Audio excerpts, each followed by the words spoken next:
Hello everyone, I am Dr. Usha Singh, Associate Professor in Department of Physics, IPS Academy.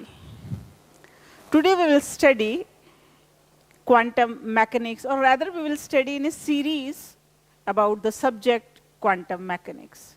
हम लोग बहुत सारे lectures में quantum mechanics पढ़ेंगे.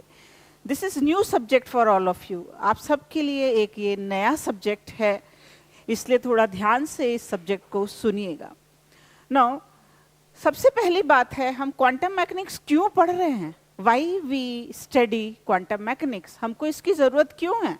कोई भी सब्जेक्ट, नया सब्जेक्ट पढ़ने से पहले हमको ये पता होना चाहिए हम ये सब्जेक्ट क्यों पढ़ रहे हैं. Why we are going to study this new subject called as quantum mechanics.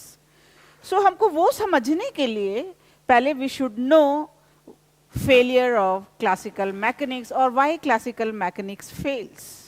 Classical mechanics क्यों fail हो गई, हमको पहले ये समझना पड़ेगा, तो जाके हमको समझ में आएगा हमको नई थियोरी क्वांटम मैकेनिक्स की क्यों ज़रूरत है. So what is classical mechanics? हम स्टार्ट करें उससे पहले हमको ये आना चाहिए समझ में कि क्लासिकल मैकेनिक्स क्या है. So what is classical mechanics?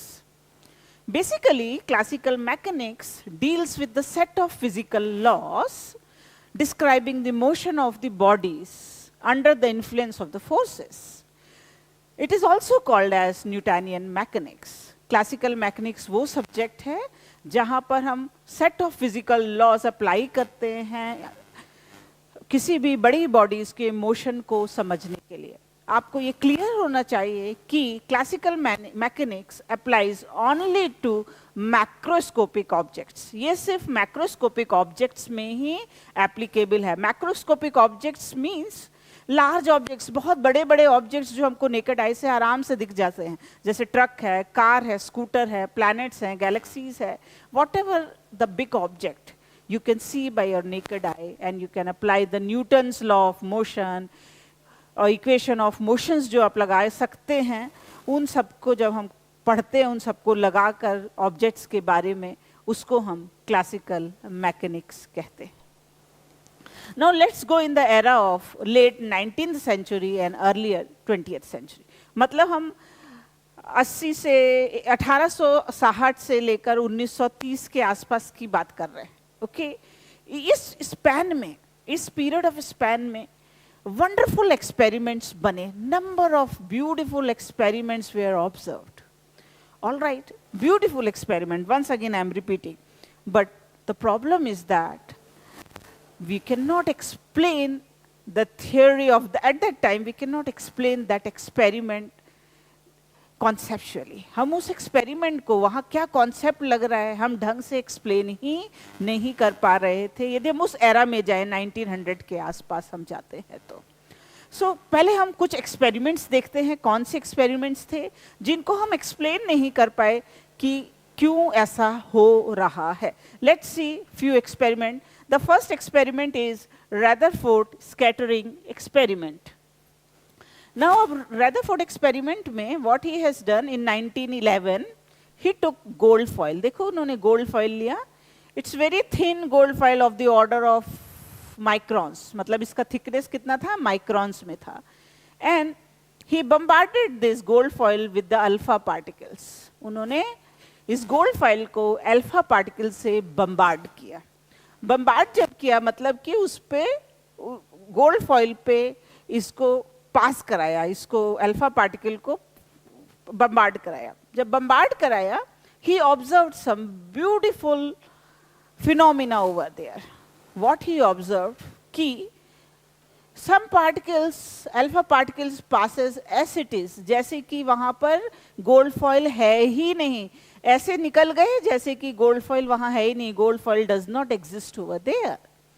And some get scattered with very small angle. कुछ small angle से scatter हो गए.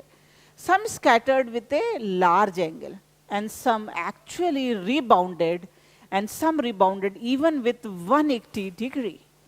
So this gave Rutherford atomic model.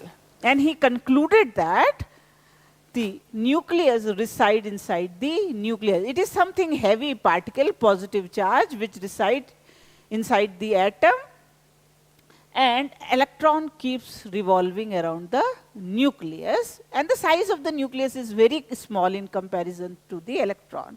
Once again I am repeating कि न्यूक्लियस जो है वो सेंटर में होता है, उसका चार्ज पॉजिटिव है, इलेक्ट्रॉन चारों तरफ उसके घूमते रहते हैं, और जो न्यूक्लियस का साइज है वो एटम के साइज के कंपैरिजन में काफी छोटा है.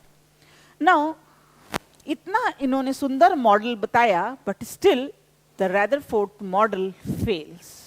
Now the question is why? क्यों Rutherford का मॉडल फेल हो गया?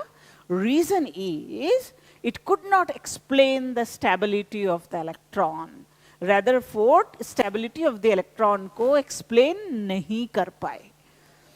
देखो क्यों नहीं explain कर पाए. उस समय की existing theory क्या कहती थी? If the electron is revolving around the nucleus, if the electron is revolving around the nucleus, then actually it is accelerating. If it is accelerating, it is emitting radiations. And if it is emitting radiation, it should lose energy. फिर से I am repeating, again I am repeating. See, यदि electron nucleus के चारों तरफ घूम रहा है, यदि घूम रहा है तो वो एक्सेलरेट होगा, स्पीड गेन करेगा. यदि एक्सेलरेट हो रहा है तो उसमें से रेडिएशंस निकलेंगे, और यदि रेडिएशंस निकल रहे हैं, एनर्जी निकल रही है, तो वो अपनी एनर्जी, खुद की एनर्जी क्या करेगा? लूज करेगा. If it will lose its own energy, then the electron should fall inside the nucleus. That means कि इलेक्ट्रॉन को एक्चुअली में न्यूक्लियस के अंदर गिर जाना चाहिए, but it happens never. Electron never falls inside the nucleus. Electron कभी भी न्यूक्लियस के अंदर नहीं गिरता है. It always keeps revolving around the nucleus. So पहला एक्सपेरिमेंट, रदरफोर्ड स्कैटरिंग एक्सपेरिमेंट, जो क्लासिकल मैकेनिक्स से आप एक्सप्लेन नहीं कर सकते हो कि क्यों इलेक्ट्रॉन न्यूक्लियस के अंदर नहीं गिर रहा है. Let's see another experiment, wonderful experiment, hydrogen emission spectrum. Okay, see here you have one vacuum tube, discharge tube filled with a hydrogen atom with a very low pressure. You can say almost vacuum is there in this tube. Okay, now when electric current is passed through this tube, जब इसमें हम electric current pass करते हैं, एक blue light निकलती है. Although यहाँ पे थोड़ा ग्रीन सी लाइट दिख रही है, बट एक्चुअल में ब्लू सी लाइट निकलती है. And this light is pass through the slit. Slit से इसलिए पास कर रहे हैं जिससे हमको फाइन बीम मिल जाए. हमको क्या मिले? Fine beam. And when this fine beam passes through the prism, it splits into 4 colors. Okay, 4 bands of light you can see. You can see these 4 bands. All right. Now one more thing. This is in the visible region called as Balmer spectrum, Balmer band. But what happened if we observe this in ultraviolet region or in infrared region? यदि हम infrared region में देखेंगे या ultraviolet region में देखेंगे तो क्या होगा?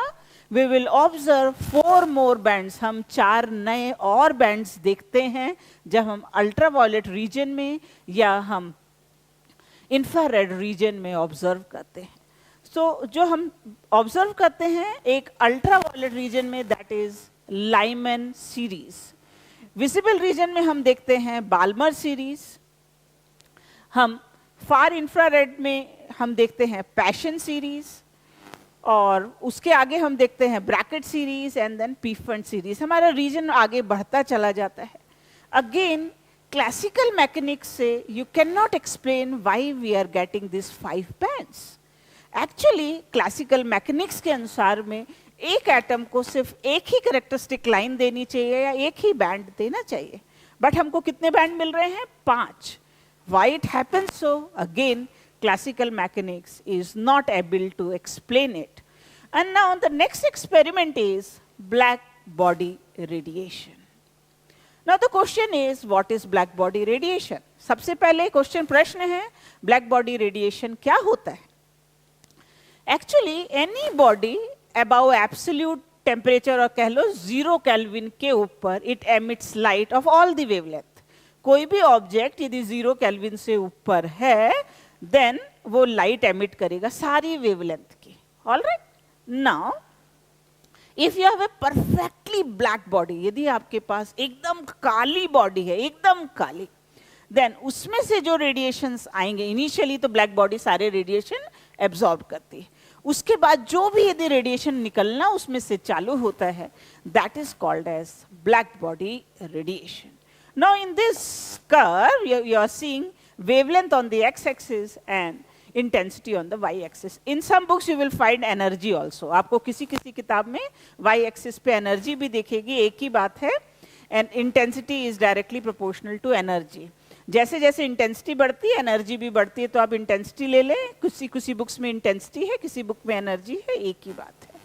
Now see here 5 curves are shown with different temperatures. All right, and you observe that first of all that energy, or you can say intensity, is not evenly distributed with all the wavelengths. Once again I am repeating, intensity is not evenly distributed with all the wavelength. All right, at the lower wavelength you have higher intensity, at the higher wavelength side you have lower intensity. All right, now this curve is called as black body radiation curve. Now, हम इसमें से और क्या क्या observe कर रहे हैं, थोड़ा सा हम वो भी देख लेते हैं. What conclusions we can take out from this graph? First is, with increase in temperature, intensity increases. All right? जैसे जैसे हम टेम्परेचर बढ़ा रहे हैं, देखिए 3000 से 4000 में गए, फिर 5000, 6000, 7000 kelvin. Remember that it is temperature in kelvin. जैसे जैसे हम टेम्परेचर बढ़ा रहे हैं, इंटेंसिटी बढ़ रही, हम ऑरेंज से ब्लू साइड शिफ्ट हो रहे हैं.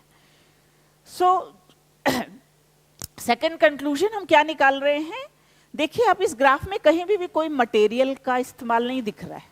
हमको यहाँ पे आयरन के लिए है, या सिल्वर के लिए है, गोल्ड के लिए है, या प्लास्टिक के लिए है, हमको सेरेमिक वेस्ट के लिए है, या कोल के लिए, हमको ये ग्राफ से कुछ भी नहीं पता लग रहा है. So this shows that it is independent of the material. Important is temperature. आप एक आयरन पीस ले लो, आप एक सेरेमिक वेस्ट ले लो, या एक चारकोल का पीस ले लो, यदि सबका टेम्परेचर सेम है, मान लीजिए 5000 डिग्री सेंटीग्रेड है, तो सबका हमको यही वाला कर्व मिलेगा जो 5000 वाला है. चाहे कोई भी मटेरियल हो, हमको कोई फर्क नहीं पड़ता है.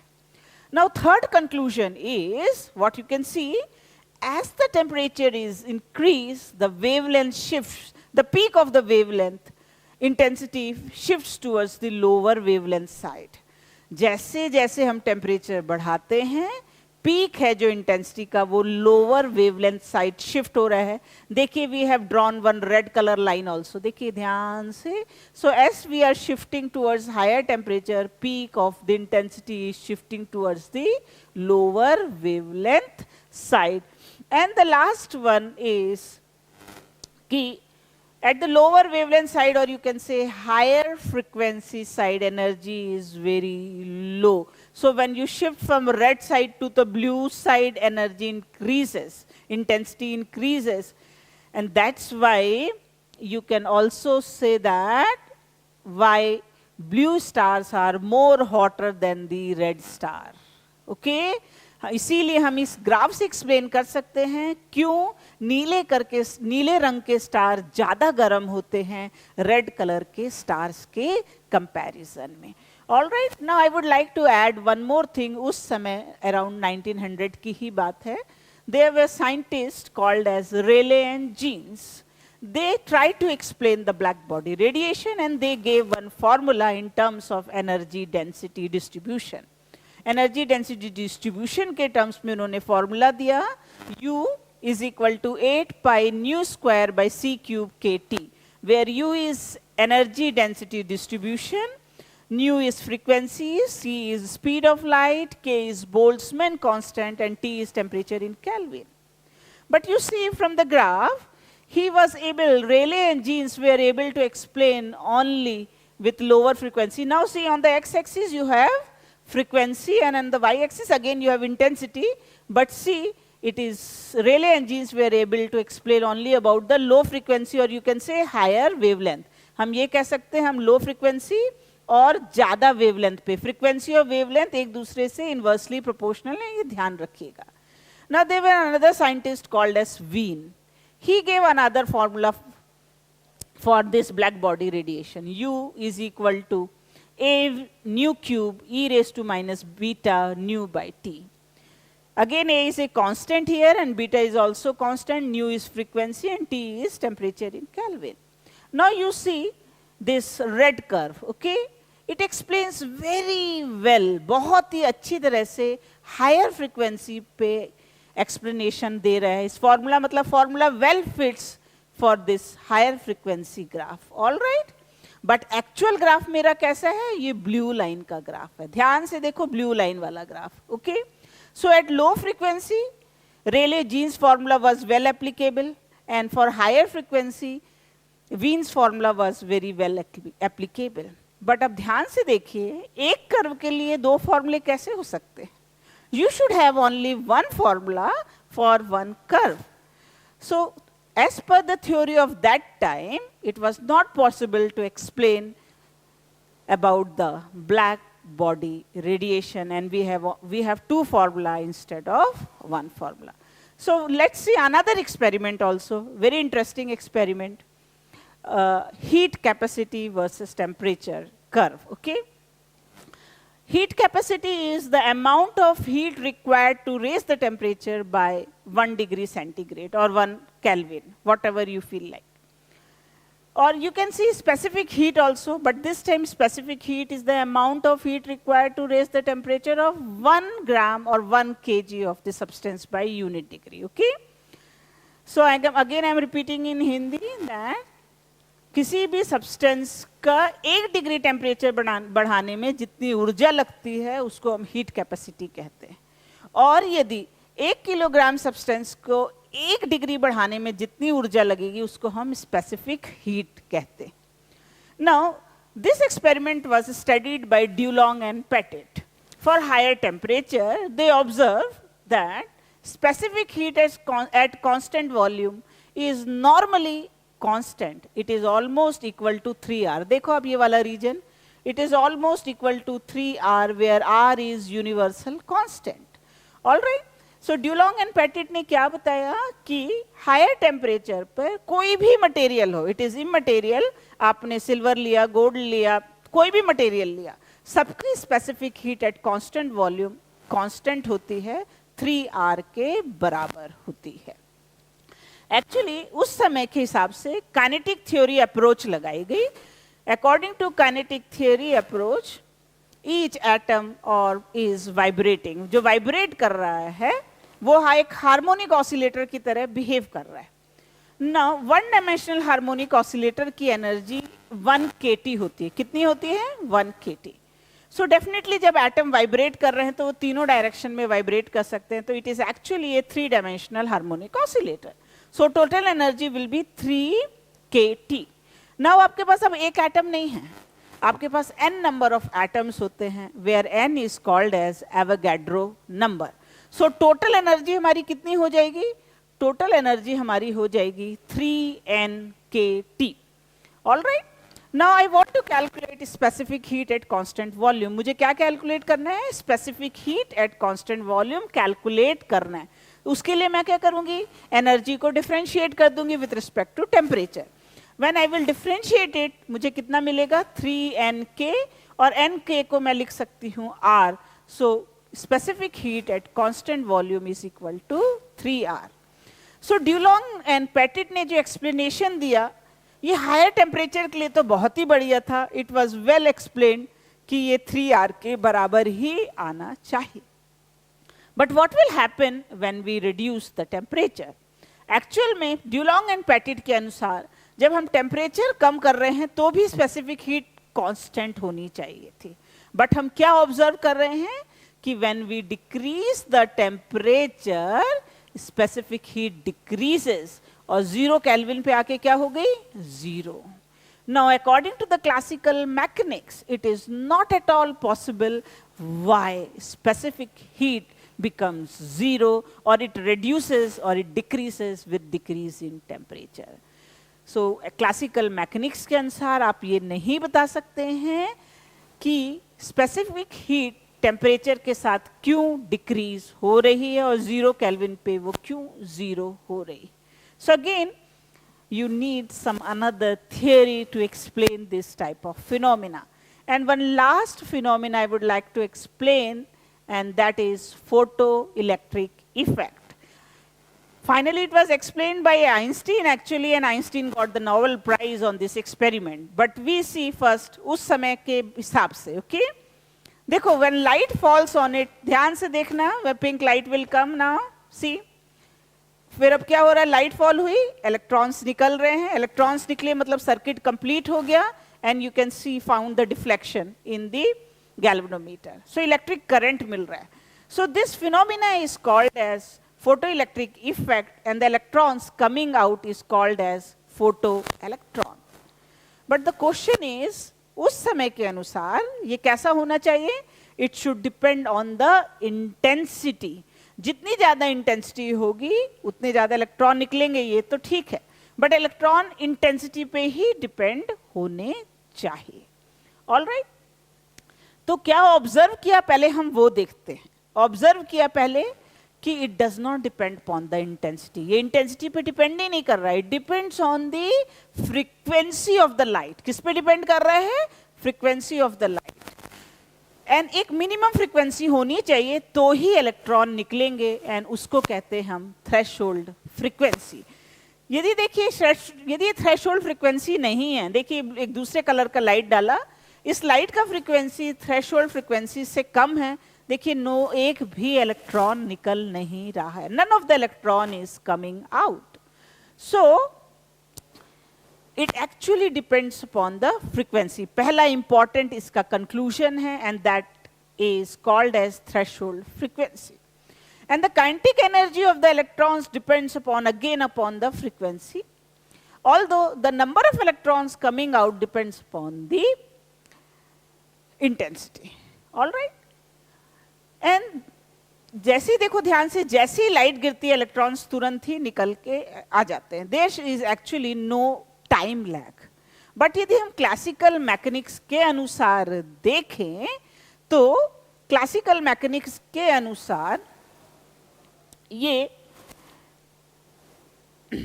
हमारा इंटेंसिटी पे डिपेंडेंट होता है. किस पे डिपेंड होता है? इंटेंसिटी पे डिपेंडेंट होता है. जब इंटेंसिटी पे डिपेंडेंट होता है,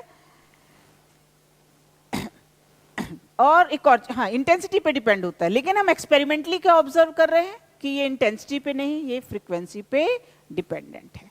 और एक और चीज, क्लासिकल मैकेनिक्स के अनुसार पहले लाइट फॉल होगी, एनर्जी एब्जॉर्ब होगी, उसके बाद इलेक्ट्रॉन एक्साइट होंगे, और उसके बाद हमारे को इलेक्ट्रॉन निकलेंगे. तो मतलब उसमें टाइम लैग होगा. बट हम क्या ऑब्जर्व कर रहे हैं? There is no time lag. Alright, so actually today we have seen 5 experiments. First experiment was Rutherford scattering experiment. Second was your hydrogen emission spectrum. Third is black body radiation. Fourth is specific heat versus temperature. And fifth is photoelectric effect. Let's observe them once again minutely. All right? हम उनको ध्यान से एक बार फिर से देखते हैं कि ये किस लेवल पे काम कर रहे हैं. अब देखिए, सबसे पहले रदरफोर्ड स्कैटरिंग का एक्सपेरिमेंट जब देखा, देखिए वहां इलेक्ट्रॉन की ही बात हो रही है.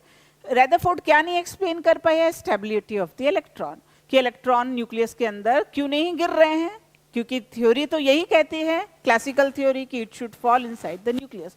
तो हम किससे डील कर रहे हैं? इलेक्ट्रॉन से हम डील कर रहे हैं. सेकेंड एक्सपेरिमेंट क्या था? Hydrogen spectrum. तो हम हाइड्रोजन एटम की बात कर रहे हैं. किसकी बात कर रहे हैं? एटम की. थर्ड एक्सपेरिमेंट है मेरा ब्लैक बॉडी रेडिएशन. जब हम ब्लैक बॉडी रेडिएशन की बात करते हैं, वहां पे भी देखिए इलेक्ट्रॉन के वाइब्रेशंस आते हैं. आपने ध्यान से यदि हम वो कर्व देखें, फिर से जा रहे हैं हम, ये वाला कर्व देखिए, ब्लैक बॉडी रेडिएशन.